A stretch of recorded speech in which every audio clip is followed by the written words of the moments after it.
everybody, welcome back to my channel. My name is Allison if you're new here, and welcome to Wonderland. Today we are going to be discussing my least favorite things about some of my favorite books. Now, I can acknowledge not every book is perfect, and everyone's perfect book is not perfect to someone else. So I thought this was a fun idea. I saw Jessie the Reader, who created this idea, do it, and I just really loved it. I like talking about my favorite books and acknowledging that they're not perfect and they have flaws, and that's okay, but acknowledging that and talking about it is something we should do. So I have a couple of books. This is not at all of my favorite books of all time, but just some of them that I went through my shelf and kind of picked and think of things that I didn't like about them. So I will discuss all of those, and let's just get right into it. The first series I'm going to talk about is the Mortal Instrument series. I read these books when they first came out, so I think that City of Bones was out, and then City of Ashes and City of Glass I read as publication came out. So I was about in middle school,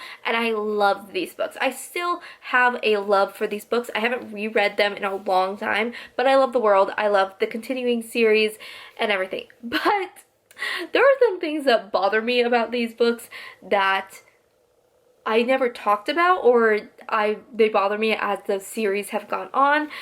Besides the incest plot line, which is it's just a little weird. I know, like, there's jokes about it and, like, everything, but it was just a little weird. And, like, even as a middle schooler, I was like, that's weird. But one of the things that I really don't like about this beginning series, especially the first, like, 3 books, is I did not really enjoy Valentine as a villain. Valentine Morgenstern is, like, the big bad in this, and I just always thought he is an interesting character, but I always thought he was kind of weak in his plot to, you know, rule the Shadowhunter world and destroy Downworlders. I just never really saw him as, like, scary. And yes, he does incite a war, but I think the war could have been incited without him. And yeah, I prefer the second villain in this, which is Sebastian. I have a love for Sebastian. I think Sebastian is such an interesting character, and I could talk about him forever, but he's my favorite villain out of it. And as I kind of dove into this series and was, like, rethinking about it, I just really don't like Valentine as a villain compared to the other villains in series going forward. Next book I'm going to talk about is Serpent and Dove. I love Serpent and Dove. I've loved it since it very first came out, and I have this weird obsession with these books, and I can't wait till the new one comes out. That being said, it's not perfect, and that is abundantly clear by the back and forth of people loving this book or people hating this book. The things I don't enjoy about this are just really tiny things that probably don't matter, but one thing is, from book 1 to 2, I feel like the magic in the world really changed, and I don't know if that's just me, but I felt like we went from a very grounded and understandable magic system, and as we moved into book 2, the magic, like, flipped. I don't know, that was just my personal opinion, and it wasn't my favorite, and made me have a really hard time reading book 2. But my other opinion is that I don't really like the villainization of strong women in this, as all the strong women in this book are witches. Lou is a witch, you know, Coco's a witch, and Lou is put up against Reed's ex, I can't remember her name, and she is, like, the perfect woman to everyone else. You know, she is beautiful, and she has morals, and she's not a witch. So I just really don't like when we villainize strong female characters, and that's my only critique about this. But Lou is definitely one of my favorite female characters because she is so strong, and she's funny and witty, and I love her. This next one's probably gonna get me in trouble, but that is ACOTAR Thorns of Roses series. I have a lot of opinions about this series, and I just did a 4-hour live stream that is on my channel if you want to watch it, with Bethany from Moss Trash, Kayla from Accorded Kayla, and Melissa from Melissa.Bookish. I really, really love this series. I always will love this series, but that does not make this a perfect series. It's far from perfect, and the characters within it are far from perfect. I have a couple little points that I want to make. My first one, broken rules. Sarah J. Maas has made so many rules in this first book and in, you know, the second book about, you know, pregnancy being so hard, Fae pregnancies being so hard. We break that. Mates, so rare. We break that. High Lord's dying and the power is supposed to go to someone else, broke that rule. So I just am not a big fan of Sarah J. Maas creating these rules that we have to follow by and then breaking them all in later books because it's convenient for her. That's just my opinion. I don't feel like we broke rules like that in Throne of Glass. And because of those broken rules, there's giant plot holes. Like, huge plot holes. And I really don't like that. And as you read the books over and you continue to dig into this story, you see those plot holes and you're like, wait a minute, are you just writing books because they're popular, or did you not plot this out? And that's a big thing. And the last one is this weird idea of misogyny being feminism. I've always heard that's like, Rhys is a feminist and Rhys is this, and I'm like, no, he's not. None of these men in this book are feminists, and there's a lot of underlying misogyny in this book. I know that's deep, but if you read it and you read the rest of the series, you see it, and I just am not a fan of that. And I hope as the ACOTAR, you know, movie comes out and, you know, the books that are coming out subsequently to A Court of Silver Flames, I'm hoping that maybe Sarah fixes that and maybe we see more of a feminist stand, or even just more of a strong female character that isn't defined by a male.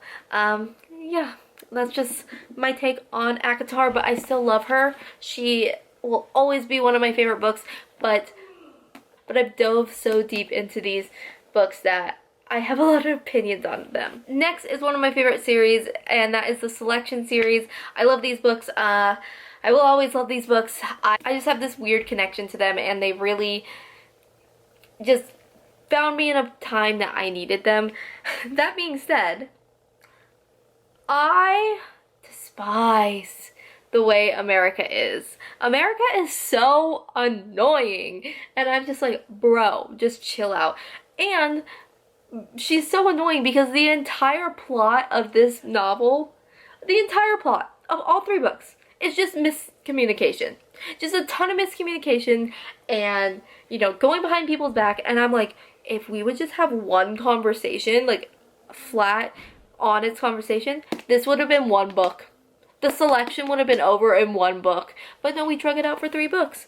Not that I'm saying I didn't want 3 books of Max and Shinover, but miscommunication in this book is so frustrating, and I hate when it's used as a plot device, but I love Max and Shinover, and I love Marley, and I love the world that the Selection's in, so although you drive me insane, I still love you. The next book is Crave. I remember seeing this around for so long, and then TikTok hyped it up, and I love this series. I've really grown to like it, and I think that it's fun and it's fast-paced and there's a lot of plot twists and a lot of magical creatures, and it's just a wild ride and it makes me feel things, and I just, if you haven't read these books, I would highly recommend them. My thing about these books is the dialogue and like the way it's written is so strange. Like, I've never seen a book like this. It feels very much like a Wattpad story that got published.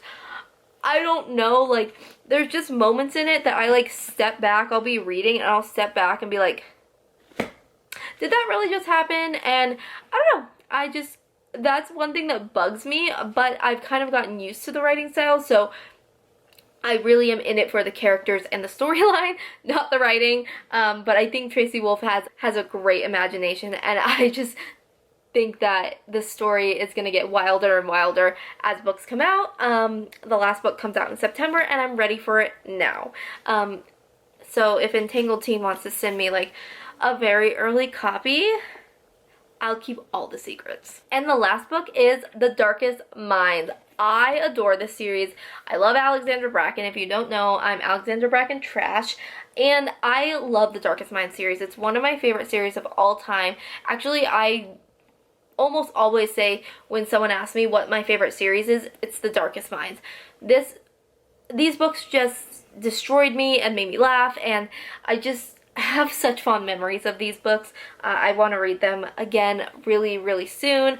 But my biggest issue with these books are the ending of the series, which I don't really feel like was an ending. I didn't feel like all of the loose ends were tied up in the end of the series, and that was an issue for me, but I felt like enough of them were tied up that I was okay with it. I haven't read The Darkest Legacy yet. I know, I'm like surprised I haven't. I own it, I just haven't gotten to it. So maybe if I reread the books and then read The Darkest Legacy, I will get to it. And maybe some of the questions are answered in there. But I definitely think that dystopians are really hard to have like perfect endings or endings that are going to satisfy the reader, so I gave this leeway. And I just love Ruby and Liam and Chubbs and Zoo, and I'll always love this book. This was actually the first book that I ever bought with my first hard-earned money, and it's destroyed, but I did get Alex to sign it. Actually, all of my Darkest Minds series are signed by Alex, and she's a wonderful human being. She's from Arizona, and every time I see her, I just want to cry and tell her thank you so much for inspiring me to write books. So those are some of my opinions about things I don't like about my favorite books. Let me know down below what your opinions about your favorite books are. I always think it's so much fun to pick apart your favorite book, because although it is your favorite, you can definitely see like just like little things that are just like, why are they like that? But yeah, I could definitely do a part 2 to this because I have tons more series and books that are my favorite. These were just the ones that came to mind really easily. As I go through my shelves, I will definitely share more of the things I don't like about my favorite books. But that is all I have for you today. I will see you next time in Wonderland, loves. Bye.